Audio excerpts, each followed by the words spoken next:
Guys, welcome back again from Tampa Bay. I'm going to take you around here and just show you the real local area. I've ridden around a few times. And in fact, my buddy Josh, who bought the bobber, came over last night and we went for a real late night ride. He was getting stir crazy because he doesn't have any power yet.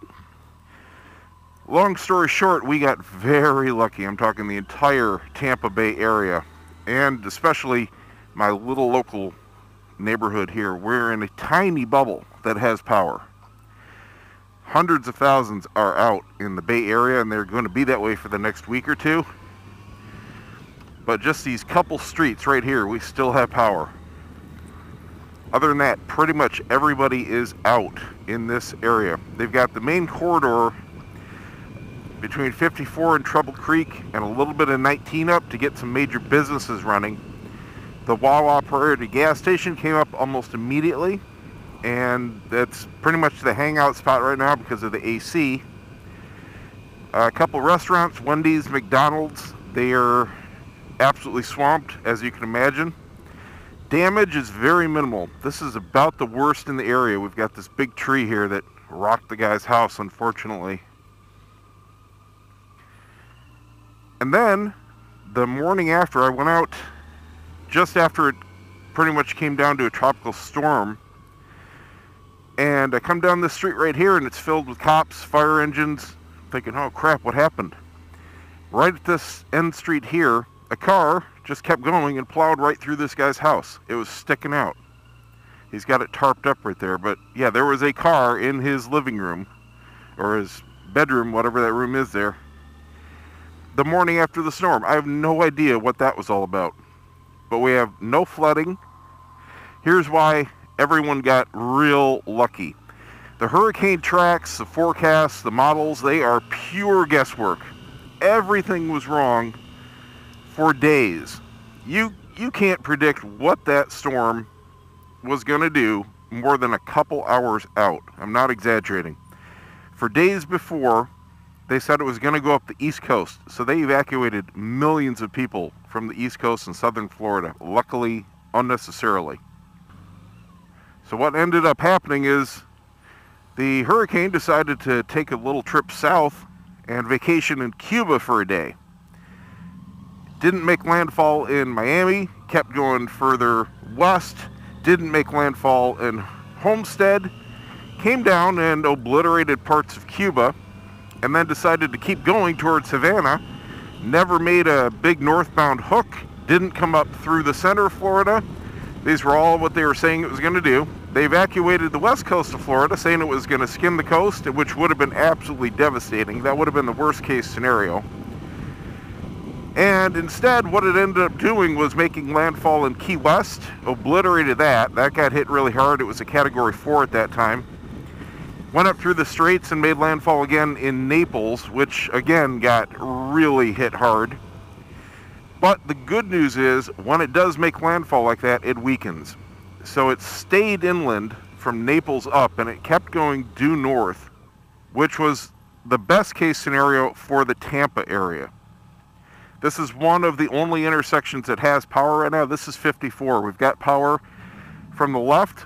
The next intersection down is 19, and it goes pretty far that way. They were supposed to get the Walmart up, which is further down to the right here, this afternoon. So they're prioritizing this corridor right here. Last night, Josh and I went out, and it's surreal when this has no lights. Even all the battery backups for the street lights and security lights and everything have been diminished by now. So we were riding around on the major 8-lane highway filled with businesses, and it was like we were on the moon. There was zero light. Every half mile or so, you would see a cop stationed in a driveway. Last night, they had looter patrols out. We had minimal reports of looting in the unpowered areas, but they had cops at all the banks and major businesses and along the major roads, along with EMS standing by with all their white lights on. But it would have been really bad for everybody if it went up the coast, because that would have had a tremendous storm surge. It would have had the most amount of rain. And what ended up happening was we had a huge wind shear coming off the Gulf that obliterated the southern end of the storm. So once it passed you, you had virtually no rain which was fantastic. We had daily thunderstorms that had more rain delivered to us than this hurricane. So that was just a huge benefit. We still had huge winds. Even though it did diminish from Category 4, we were still at a Category 2 when it was parallel with Tampa. Now, luckily, it was more inland. So we really had Category 1 wind speeds here in the Tampa area. Bottom line, I put up a lot of updates on my Cigar Obsession channel on Facebook. I did Facebook Live and all that kind of good stuff while we were doing it. But bottom line, very minimal damage. Nothing I even had to spend money on the house. It's just basically a whole bunch of cleanup. So extremely fortunate there. And that goes for a lot of people around here. We were all counting on the worst. And everyone was counting on being without power, myself included. I am absolutely amazed that we still have power. I don't know if it has to do with the fact, there's road closed here. I was coming down here to show you flooding. This is, wow, a lot worse. Came here through last night. I can see just over that hump, it is where those cars are completely flooded out. This is where the Anclote River comes through, and it crests right now. It's just about 4 o'clock at 26.5 feet above flood stage. This entire area is a lowlands. I have no idea why there are any houses there, but people continue to live there. This floods every major storm, but this time it was real bad. This wasn't from direct rain, it's just from runoff, because we had days of rain. This is the top of it. I'm going to try to get below. I don't know if you can see it, but that's completely flooded. Solid water. Here you go. You can see it now. This is how high it is. So it's up to just about to the businesses here. This is just from the Anclote River. And we're now a day and a half after the storm. This just appeared overnight. None of this was here yesterday. All right, these guys are flooded out. This is just the wrong area to build in, period. It's on a river. You can see it's pouring into here. Not good. Not good. And like I said, this wasn't major. This was getting off very light and very lucky. This would have been untold number of homes and businesses if it would have skirted the Gulf and our flood zones were actually active. We had mandatory evacuations for all flood zone A's, which were pretty much everything the other side of 19 to the Gulf. Technically, our neighborhood was under a mandatory evacuation, but our particular street was not in a flood zone that was going to be affected. So we stayed. We were 25.5 feet above sea level, and even the worst storm surge was only predicted to be 12 feet. So we had no worries about that whatsoever. We don't have that river going anywhere near our house. We're protected by the next couple streets over. There you can see it's pretty high there. So right now the major concern for everybody is power outages. They have thousands of line workers working round the clock until this is beat. They're doing a fantastic job every day. I'm seeing my friends post up that, hey, we finally got power. So they are working. We saw hundreds of trucks out working last night, all over the place. We've only had one major incident of not looting, but just really bad behavior. The morning after the storm, yesterday morning, one of our major grocery stores right along that corridor got power, Publix. It's a local Florida chain. And my wife had a friend that was on Facebook Live there at the store waiting to get in when this happened.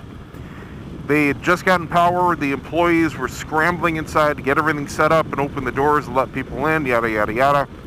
And a mob formed outside. Mind you, this is 6 hours after the storm. This is day one, 6 hours. Absolutely no one should have been desperate for anything at this point. If you had that little prep, you had no food, no water, whatever it was, 6 hours. I mean, we're talking worst case scenario, you haven't eaten or drank anything in less than a day. That's it.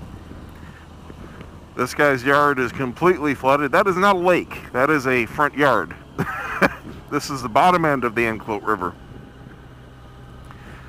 Okay, if you've not eaten in less than a day, you have no business mobbing a store. Well, they did. They got in and ransacked the store, and obviously the cops had to come and shut it down. I'm going to buzz by there. They had it all blockaded off last night. They said, screw this, we're done. Way to go, guys. And of course, by today, lots of places are already opened up, selling food, selling ice, selling gas, so there's no need for any of that, period. The other big thing around here is stoplights. This one has power. It didn't early this morning when I buzzed through. That's good. But people have no clue how to drive. They are treating every intersection like it's operating normally. When they are out, you treat it as, see, like this asshole right here in the truck, blew through. It's a four-way stop. You go 1, 2, 3, 4. And these guys don't know what they're doing. I'm going to wait till this car goes so he can block. Just no idea how to drive. We were treating everything with traffic as a Michigan left. For those of you not from Michigan, that's basically no left turn. I grew up in the Detroit area with most major intersections having no left turn. Thought that was completely normal. What happens if you want to go left is you go right, and then they've dedicated U-turns in the median. So you end up going left. And that's the way a lot of roads at least were. I don't know about now. I haven't been back there in many years. But when the power's out, it's a great way to get around. If you want to cross an intersection or if you want to turn left, it's very safe. So that's what we were doing, because 99% of people are just blowing through the stoplights that didn't have power. And occasionally you'd see somebody stop and almost get rear-ended. It's just absolutely nuts. So the Publix is right up here on the right. The other thing that we had early that morning were a lot of trees blocking roads. They very quickly got cut and moved off to the side like this here. Not a huge deal. Luckily, no flooding along the coast. That was the other big concern from storm surge. All right, good. Looks like it's unbarricaded, and I see cars in front of the Publix there, so it's probably open again. Unbelievable. I got carts still here down at this end.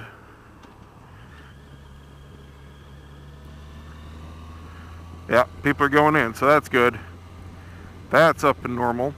This intersection has power. This is the main strip. They're getting repowered first. Now, they did say that a lot of neighborhoods are dependent on equipment that broke that unfortunately has to be ordered from overseas. So they are predicting 1 to 2 weeks because it has to be brought in by boat.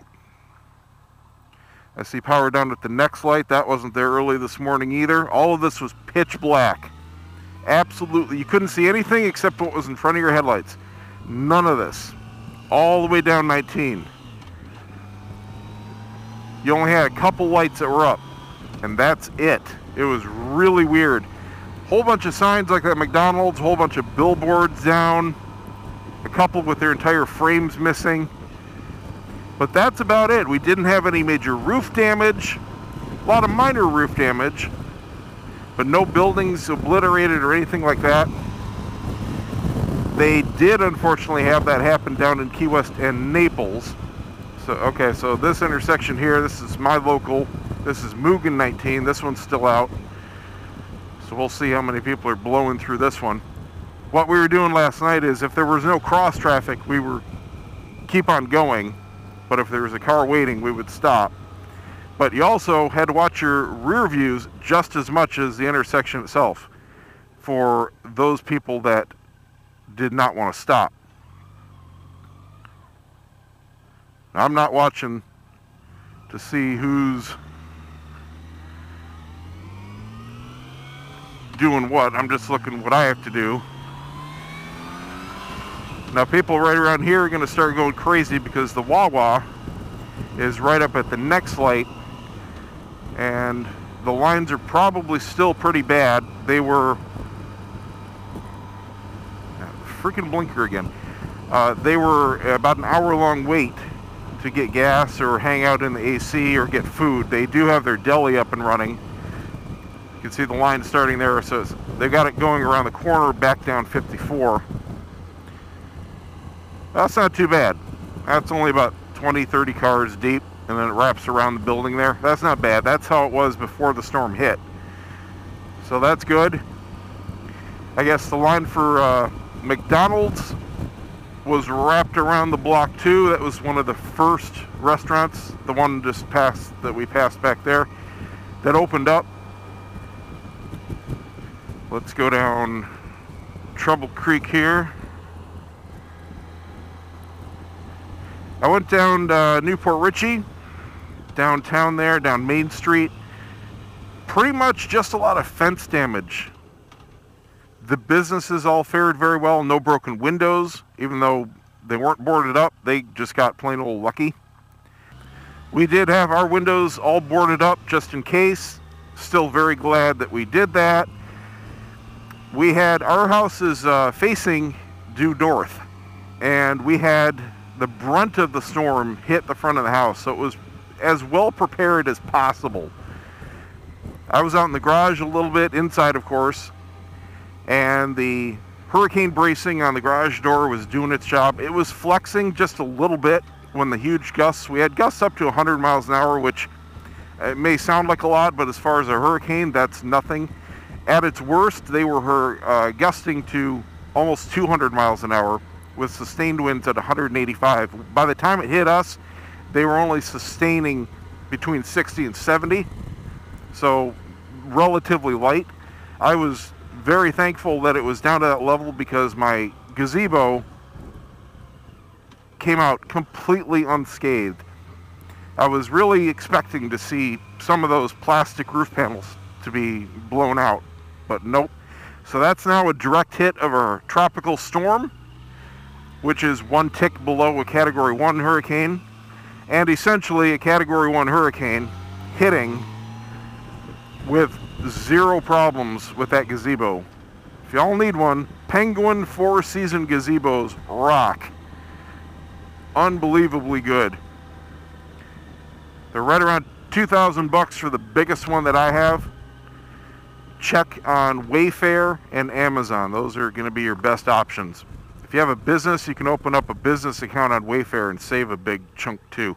I'd already done that in anticipation of buying another gazebo. Luckily, I don't have to do that.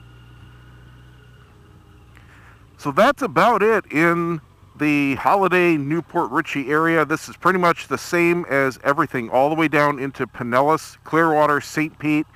This is it. Tampa, pretty much the same.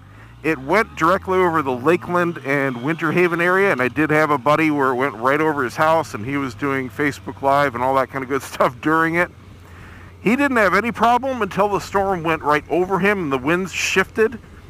They were Facebooking Live out his front door and had some tornadoes start to touch down, so they got spooked, ran in the house. And after that, after the wind was coming back over, they couldn't open their front door because it was hitting them square in the front.